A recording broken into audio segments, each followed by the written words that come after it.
we'll take questions on this subject. Yes. Thank you very much. Mark Stone from Sky News in the United Kingdom.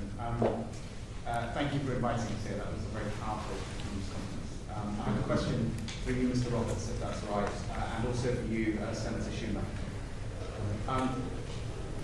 Mr. Roberts, the photograph of the then Prince Andrew with his arm around your sister has become, certainly in the UK, a defining part of this scandal.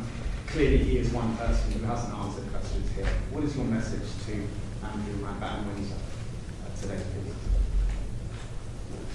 I think he should show up in front of our Congress and answer questions. I think that he has a lot of questions he needs to answer, and he has been exploited through these files to have inconsistencies in his own messaging. So I want today to be about Virginia's law, to not allowing this to happen again, but to Prince Andrew, former Prince Andrew Mountbatten-Windsor to be specific, he needs to show up. He needs to show up, and he needs to answer questions in front of our Congress. Thank you, sir. And Senator Schumer, what's your message to... He ought to, same thing as what Sky said. He ought to show up and show up now. Yes. I have a question for you both and the survivors in general.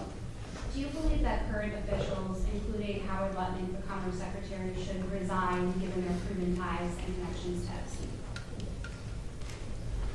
I think we are far behind the UK when it comes to social justice. I think that... Sorry, 2 minutes.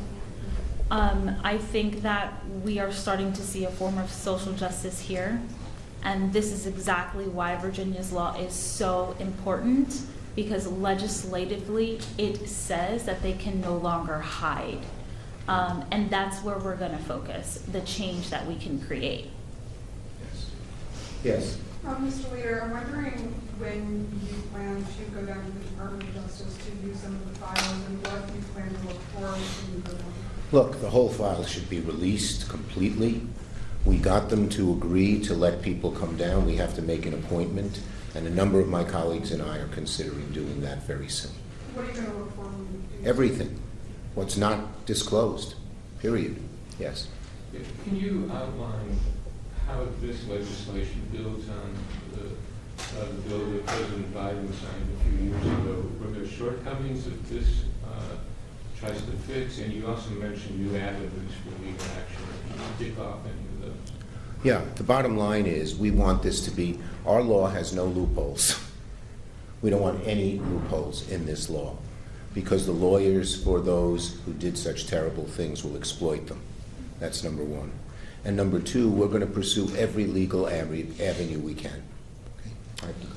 Thank you, Effie. Do you want to? Yeah. Last answer for Teresa. Yeah, and I think it's really important to recognize that we need to provide protections and an avenue to the courtroom for everybody, whether you were a minor or an adult when you were abused. And we do need to go and see those files. I will be going, I believe, tomorrow morning. But the idea that we have to make an appointment and that they're scrutinizing and that they have failed to disclose under the Epstein Transparency Act half of the files. And when they've done so heavily redacted, protecting the predators and exposing their survivors. So we need to call out those actions by the Department of Justice at all times. We are not going to rest till all the files are released, period. Whatever it means, we have to pursue. Is that right? Yes, that's right. Thank you, everybody.